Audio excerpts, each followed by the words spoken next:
is V from a Canadian RVer. In this video, what I'm doing is I'm going to replace my water pump on my coach. And why am I doing that? Well, I've had in the last 2 years or so, I've noticed that the check valve in the existing pump isn't working 100%. Now at night, sometimes when I leave the water pump on, you'll hear a little bit of rattling in the old system. So what I'm gathering is I don't have any plumbing leaks. So I'm just thinking that it's probably the check valve, and like similar to this one here. And the model that I have right now is a SureFlow. But I've been doing a little bit of research into various other pumps. And this one came up quite highly recommended. And this is by Lippert Components, of course, being the big manufacturers and also suppliers in the RV industry. I thought I would give them a chance. Now, this one here is a 3-chamber freshwater pump. This is a 3-gallon. And if you look down the side here, you'll see where they rate with other pumps, and the gallons per minute is 3 gallons per minute. The current is someplace around 7.5 amps, but it's fused for about 10 amps. So this is what it looks like when you get it in the box, and we'll do a bit of a unboxing.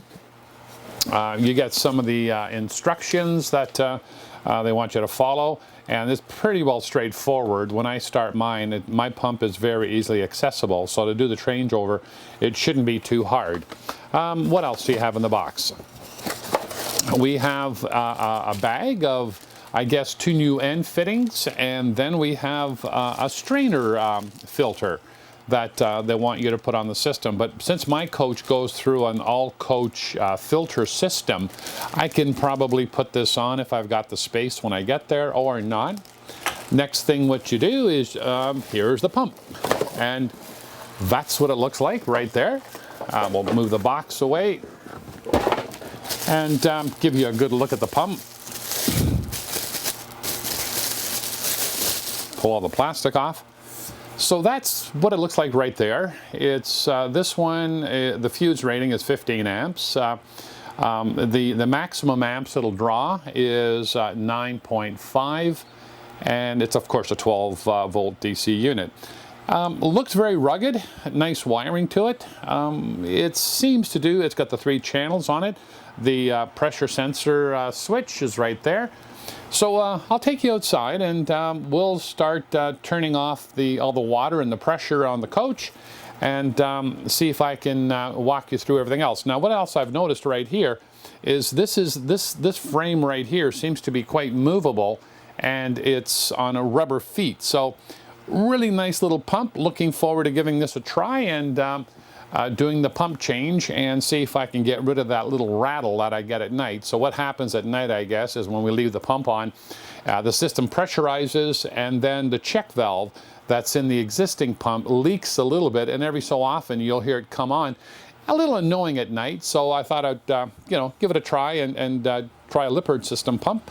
This is a Flomax, as its trade name says. Let me get it right orientation for you. There's a Flomax. All right, we'll take you outside and start doing the... So I'm walking down to the water bay area, and our water bay is situated behind this big door here on the driver's side of the coach. And this is what it looks like right here.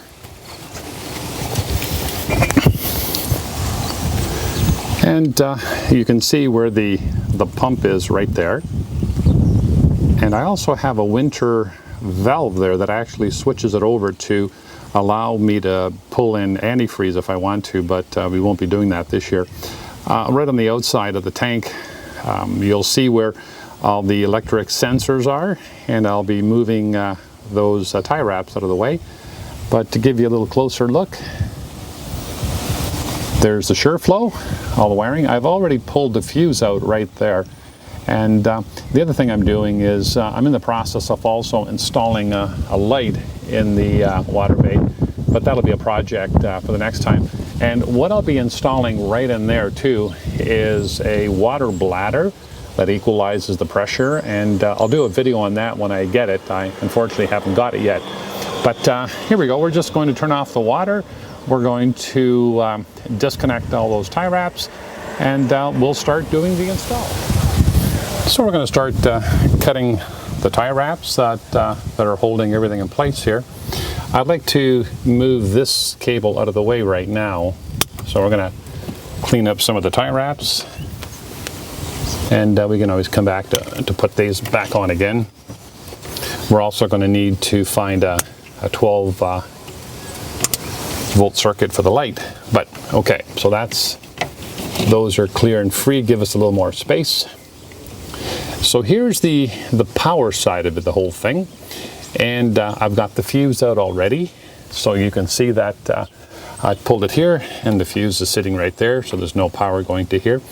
But I think what I'm going to do is I'm going to use this the blue wire right here. This is off the switch that's off inside. So I'm going to use it right here with a butt splice. So there's our power line.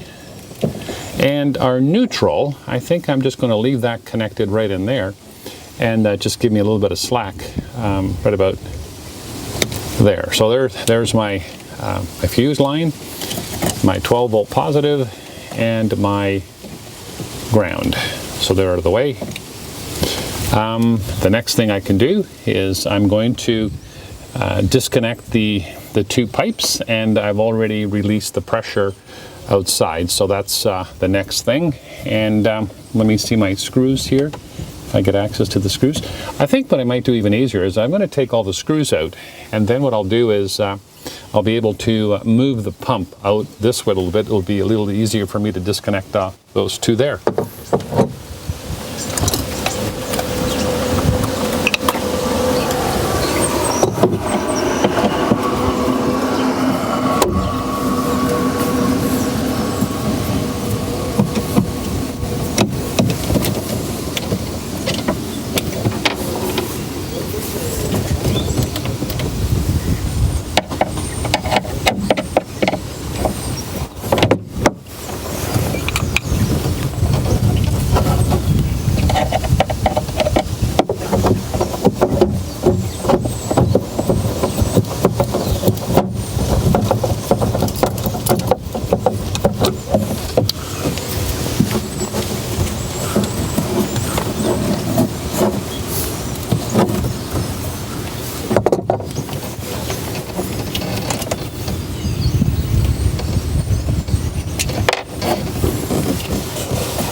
So there's a better look at the pump. I can reach both the fittings now on this side. So I'm now going to start releasing the fittings on the pump.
And there's the pump.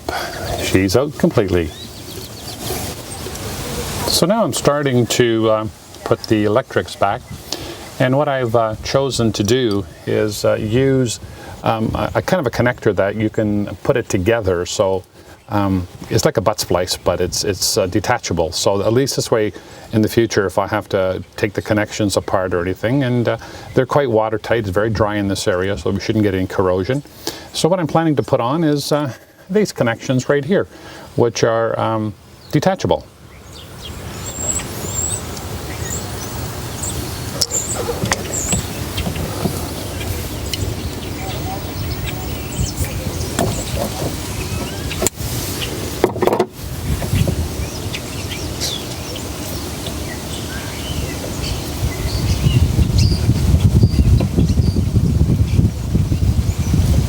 And the way you do it is you put the female on the power side so there's nothing exposed as the connector is out.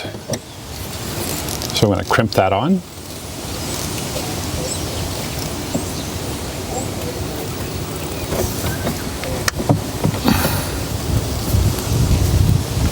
Give it the tug test.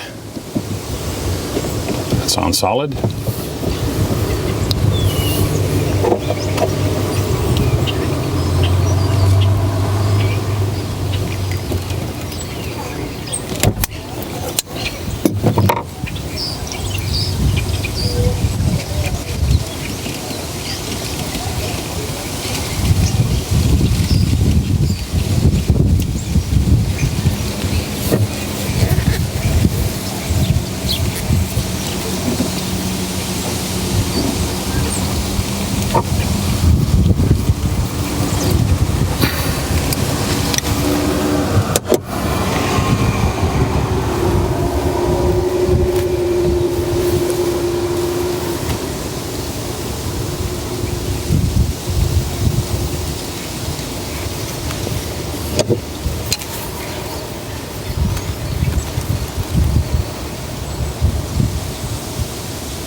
So there's the two ends.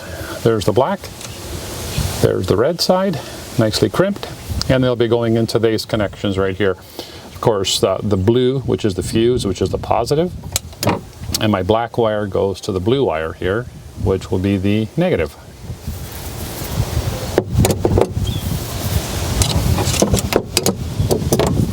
So what we can do right now is let's put the pump back, or in its place.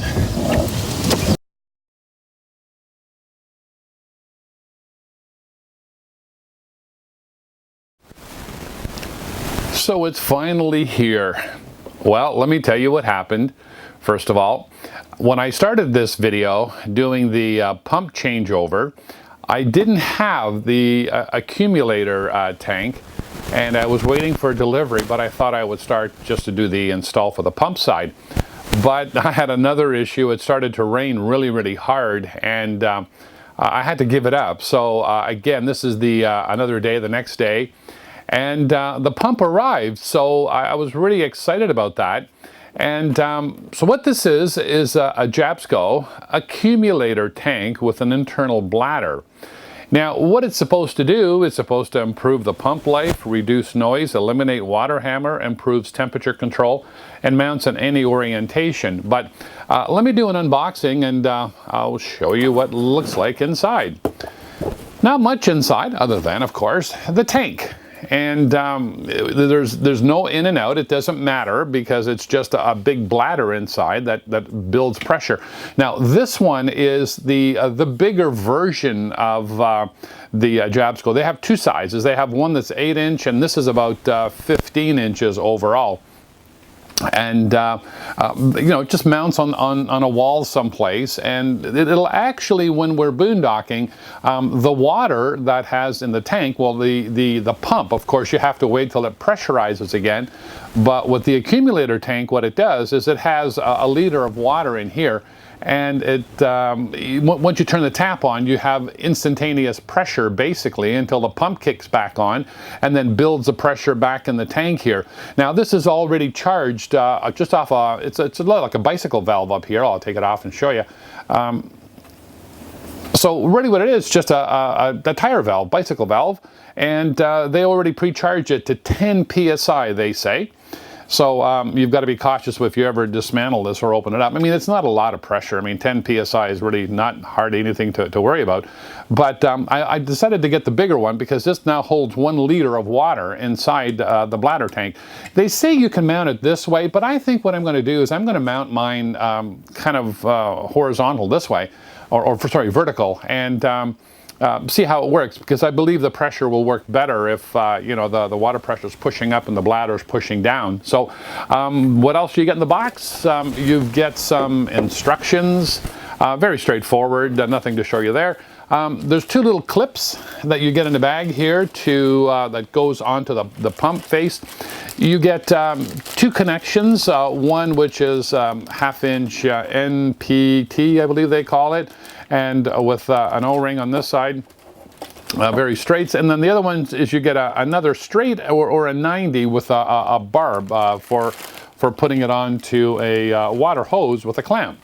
So this is great. Now I can do the full install with installing this too at the same time. So we'll go back out and I'm going to remove the pump and kind of start all over, because it's just too easy to put all the fittings on and work right through the process with installing it. So that's great. Looking forward to going outside and starting the install totally from new. I'm now back in the water bay, and I'm just trying to get a location, and I'm thinking I'm going to mount the accumulator tank right there, because that'll give me good connections.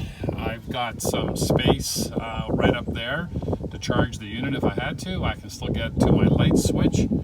So this is where I'm going to be mounting the accumulator tank, and I'll get it on the wall, and we'll come right back to the accumulator tank. You can see right there. And what I'm trying to do is I'm now getting the lines ready, and I'm going to be hooking up this one to this side, and from the other side I've got this line ready to go.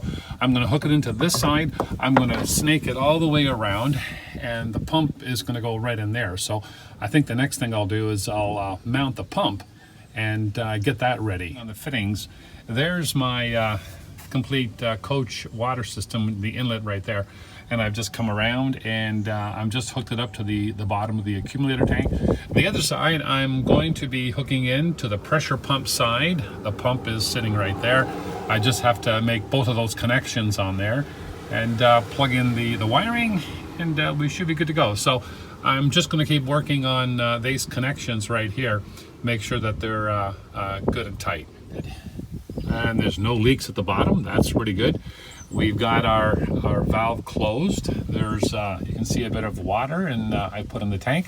The pump is mounted right there. I've just got 2 more screws to put in. I've got all the fittings connected properly, and I've got the power on it. I've already gone in and turned the power on and tested it, and everything seems to be working very well. So that's the accumulator tank right there. That causes a constant pressure on the system. The pump doesn't seem to be cycling. The check valve is working properly. And now it's just a matter of putting in 2 more screws and tying up all the wiring right there, and making a nice connection at the bottom. We're done. Accumulator tank all in. No leaks at the bottom. The pump is already connected, and we've checked for leaks. We've got water in the tank, and haven't heard the check valve leak or come on. Tie wrapped, excuse me, all the connections on the side here, and that's where the heating panels are for the water for the winter months. And there's the sensors or the screws for how much water I have, and you can see a bit of water in the tank. So, good project. We used a max flow, and we used an accumulator tank on the side here, and all complete. So, thanks for watching. Please click the subscribe button if you like the video. Hit the bell to notify you when we post a new video. And thanks for watching. This is V from a Canadian RVer.